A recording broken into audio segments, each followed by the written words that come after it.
Hey, VC. This is Caleb from Virginia Beach. Just got a kind of a small update. Been kind of a rough 24, 36 hours, whatever, and pretty depressed, pretty annoyed, pretty frustrated. Kind of, my mom had given me a few bucks to go buy records at the thrift store to kind of make me feel better. And I found a few good things. A few records, few tapes. Franny gave me a record, and then there's some CDs there I showed too. Figured I would just go ahead and do this video real quick. I don't really have anything else planned, so I'm going to go ahead and start with the CDs.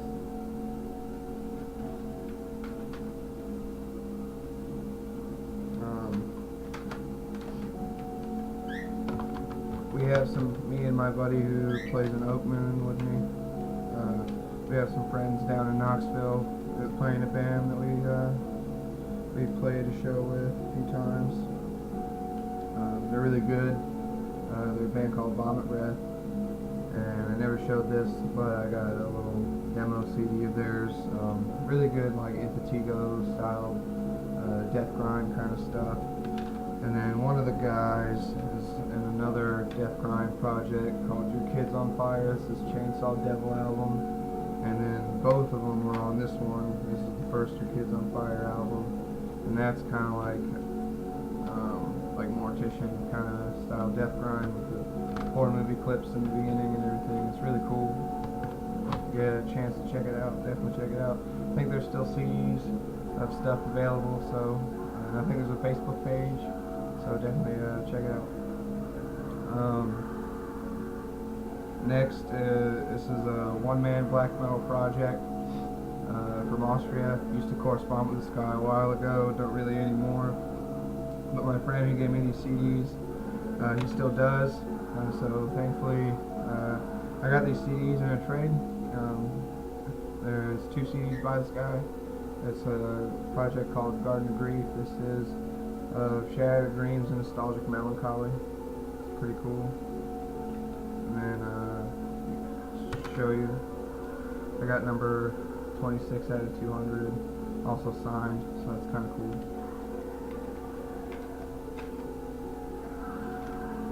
Sorry. And then the other one, Denied Sanctuary X, and the booklet is also signed on that. So that's the CDs. It was really cool. I've had the 2 Garden of Grief CDs for quite some time now, and finally got around to listening to them. And then yeah, I've had these Vomit Breath and Your Kids on Fire CDs for a while. I really enjoy them. I play them a lot when I play CDs. To kind of just lead into it with the thrift store stuff. This I kind of just pulled out because I don't think I've ever showed it in a video. I've had this since I started collecting around 5 or 6 years ago. I don't play it that much, but I don't know, it's one of the only records that still kept around so long. This is a thrift store find too, probably one of the only times I've ever been to a thrift store for records. This is a box set, a classical box set of Bach, or someone playing Bach, I guess. It's got 3 records in it, so they're pretty good. All sounds pretty good. Some of them kind of skip because I guess it's so old, but I really enjoy it, and I play around with those records sometimes when I'm just messing around with my turntable and my stereo. So,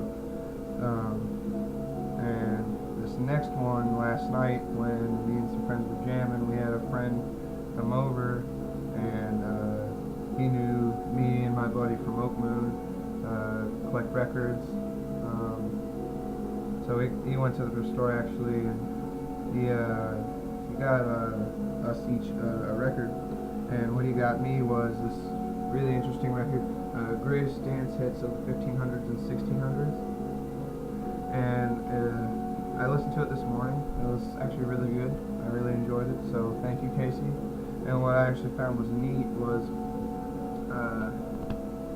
this is how I know, or I'm going to assume, in this box set, I know it meant, like, there's this Critics' Choice, and over here it's like quintessence or something. Right here, on this, it was saying pretty much that this is for learning purposes only and not really for sale. I guess a long time ago when it was out. And then this record he gave me actually has the same Critics' Choice quintessence thing. And so I'm going to assume this was actually meant for learning purposes, which is really neat. But nonetheless, it's a really good record.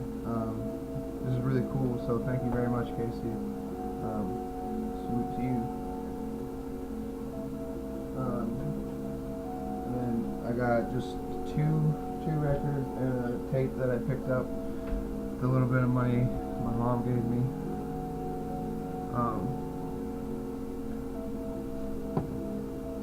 This record I actually had when I was about 15 or 16. But back when I was 15 or 16, my tastes were not as developed as they are now, so I wasn't really into this. And I gave my copy to a friend. Came across this yesterday, I thought I'd try it again. And played it, and I really enjoyed it. Anyways, this is a Dan Fogelberg's Netherlands. This is really good. The jacket's kind of beat up, but the record plays really nice. I really enjoyed it this time around, so it's really good to have this back in my collection for $1. You know, it's not too bad. There's that. And then the other record I got was, I never knew where to start collecting with this artist, because I know there's like dozens and dozens of records. But I saw this in the thrift store yesterday, thought I'd pick it up. Jacket's in really good condition, and the record plays really nice. Just went ahead and I'm just going to start grabbing them as I see them, I guess. But anyways, this is Frank Sinatra's That's Life. This is a really good record. I really enjoyed this. This kind of put me in a relaxed kind of mood when I was feeling down last night. So this was really nice to listen to. Really good to have this. Really excited to start collecting Frank Sinatra and things like that, like big band and swing kind of stuff. Really into that kind of thing. So, and I'm into a lot of things, as you guys can tell from all these videos. But yeah, it's a really cool find. I'm really glad I had that. And then last but not least, I have a cassette. The cassette section at this store is usually pretty shitty. But I saw this and I was kind of interested in it. I didn't know anything about it. I didn't even read the booklet. I just thought the art was cool and the band name was kind of cool. So I went in and took it home. And it was it's pretty good. Before I get into it more, this is the Sugar Cubes, Life's Too Good. This is an Icelandic, like, alt-rock band. This is pretty good. Pretty crazy, but it was pretty good. And it turns out the singer on this is actually Bjork, and I had no idea. It'll say, I probably have to pull the booklet out, but I mean, if you guys have ever heard this band, you probably know. But yeah, it's kind of neat. It was actually a pretty good pickup, so you know, I'm pretty satisfied with that. Can't complain. It just goes to show, if you dig a little bit, take a chance on something, it's usually pretty good. I've done that a few times and haven't been let down, so yeah, that was a small haul. Thanks for watching, and I'll see you guys soon.